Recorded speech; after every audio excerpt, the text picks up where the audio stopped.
Your morning cup of tea isn't what you think it is, and that calming brew you're drinking right now, it can carry plastic particles linked to cancer concerns in laboratory research, pesticide residues, plant toxins, and industrial contaminants you were never meant to ingest, especially not every single day. By the end of this video, you'll know exactly which 7 UK tea brands you must avoid. Number 7. Tesco Original. Tesco Original is the tea you grab when you are half asleep and running on fumes. Cheap everywhere, always there. And that is exactly why it belongs on this list, because it becomes automatic. Here is what you are actually doing to your body when you make this your daily cup. This blend is built to look like tea fast, not to treat you gently. The first mug tastes thin, so you start forcing it. You leave the bag in too long, you press it like you are squeezing out flavour, and you do not realise you are squeezing out irritation. Tesco Original is a gut attack in a mug. Oversteeped budget tea dumps tannins. Tannins are that bitter, drying bite, and when you push them hard, they hit your stomach lining first. That is why you can start to notice burning irritation, nausea, and that tight, crampy churn that makes you feel uneasy for no clear reason. Then it goes after your iron. If you drink this around meals, tannins can reduce non-heme iron absorption, the kind of iron you get from the plant foods and fortified foods, and if iron levels drop over time, your whole life can start to feel heavier. Exhaustion that sleep does not fix, headaches that keep coming back, shortness of breath doing basic things, hair shedding. Number 6, Sainsbury's Red Label. Sainsbury's Red Label feels safe because it feels normal. Here's what they don't tell you. Cheap supermarket blends are built for fast colour, not clean chemistry. They lean hard on dust, fannings and older leaves, so your mug turns dark in seconds. And older leaf is where the heavy stuff concentrates. Start with fluoride. Fluoride is not just something in toothpaste.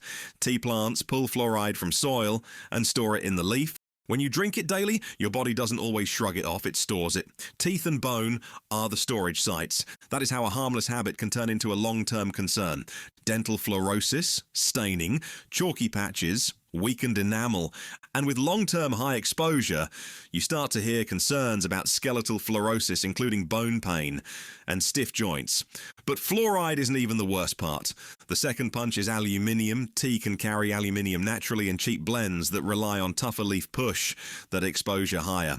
With daily aluminium exposure, people often report symptoms they describe as cognitive dulling, slower recall, and lower mental stamina. Number 5. Morrisons Everyday Tea. Everyday is the perfect disguise. The name itself tells you to relax. This is just tea. That is the trap, because this is bulk supply chain tea, cut small, blended for consistency, packed to sit for months. It is built to be cheap and identical, not clean and fresh. Industrial tea is vulnerable to a toxin problem you cannot see, cannot smell, and cannot taste. Pyrrolizidine alkaloids. PAs. These are natural poisons from certain weeds. When those weeds get chopped up and harvested with the crop, the toxins can ride along into the final blend.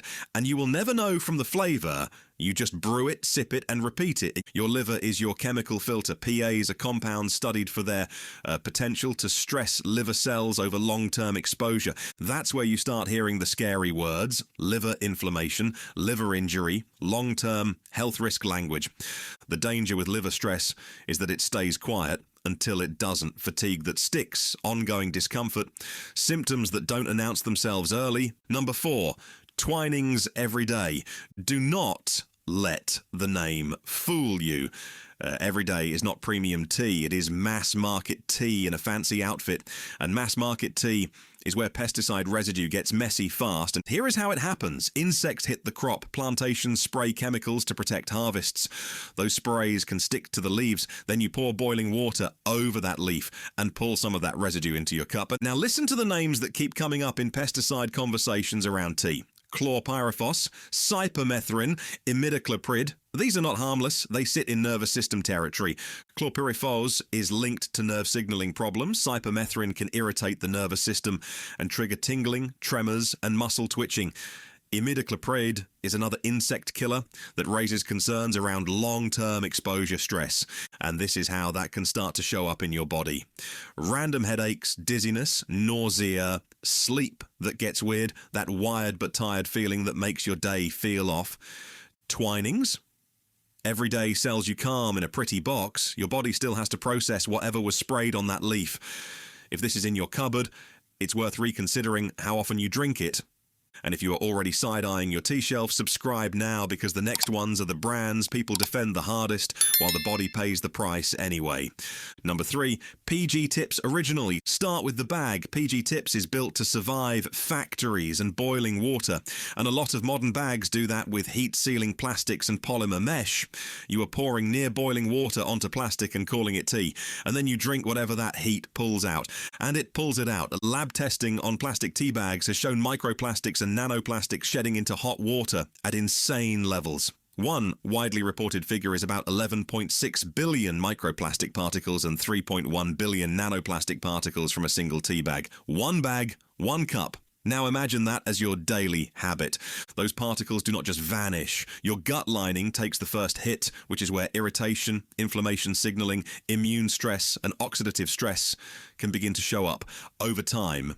This can translate into bloating that doesn't seem to quit, stomach burning, nausea, digestive disruption, and a constant feeling that your body is slightly inflamed for no obvious reason.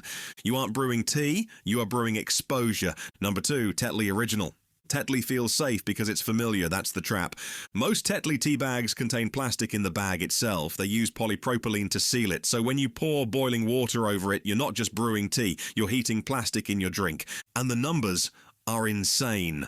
A lab study under simulated brewing conditions found a single plastic tea bag can release around 11 billion microplastic particles and 3 billion nanoplastic particles into one cup from one bag. That's not trace amounts. Those particles don't just disappear. They've been detected in human blood and lung tissue in recent studies, and the early warnings aren't subtle. Inflammation, hormone disruption, and potential cancer risk pathways. Now open the bag. You're not looking at whole leaves, you're looking at dust and fannings, the broken leftovers. Dust brews fast and goes dark fast, so it looks strong. But it also extracts harder, which means it pulls more than flavor. It pulls whatever the leaf is carrying, and industrial sourcing means pesticide residues show up, including endosulfan, quinalphos, and monocrotophos, chemicals associated in research with neurological and reproductive concerns. Then there's the freshness scam. This tea sits for months, oxidizes, degrades, goes stale. And to make stale dust taste normal, they lean on natural flavoring, lab-made compounds designed to mimic what real tea should taste like, and even the packaging adds risk. Foil pouches with plastic linings plus inks and sealants sitting in warm cupboards over time. That's how unwanted chemicals migrate into the leaf before you even brew it. 2 cups a day is 730 extractions a year through the same low-grade dust, the same industrial chemical profile, and the same plastic-sealed bag. Number 1, Yorkshire Tea. This one hurts because people love it, and that loyalty is exactly why you stop questioning it. And Yorkshire sells strong. Strong isn't just taste. Strong is repetition. It's multiple cups a day without thinking. 3 cups a day is 1,095 cups a year. That's not a drink. That's a constant exposure routine. And it's still mass-market tea. Global plantation sourcing, heavy processing, aggressive blending, so it tastes identical year-round. Real tea changes with the season. This doesn't, because it's engineered for consistency, not quality. When regulatory frameworks shift, what's permitted on paper doesn't change how the body processes exposure. Chemicals like boscalid and chlorantraniliprole get treated as normal because regulation exists, but regulation doesn't mean harmless, it means permitted. And when you stack exposure daily, you don't need a dramatic dose. Your body doesn't experience it as one event. Liver processing, hormone signaling disruption, gut absorption, immune inflammation. That's how just tea turns into something you can't explain. Fatigue, weird mood shifts, cycle issues, that wired, tired feeling that makes you feel off while you're still functioning. Yorkshire's flavoured ranges push the same trick, artificial flavouring that mimics food without being food. And the hard water blend, stronger dust so the cup looks darker. You're paying extra for a visual performance. You don't have to quit tea. You have to quit mystery tea. If a brand won't clearly tell you what the bag is made of and where the leaf came from, treat it like a warning label. If this made you look at your tea cupboard differently, subscribe. We're doing, more deep explorations like these because companies rely on you treating everyday products like they're automatically safe, and clearly they're not.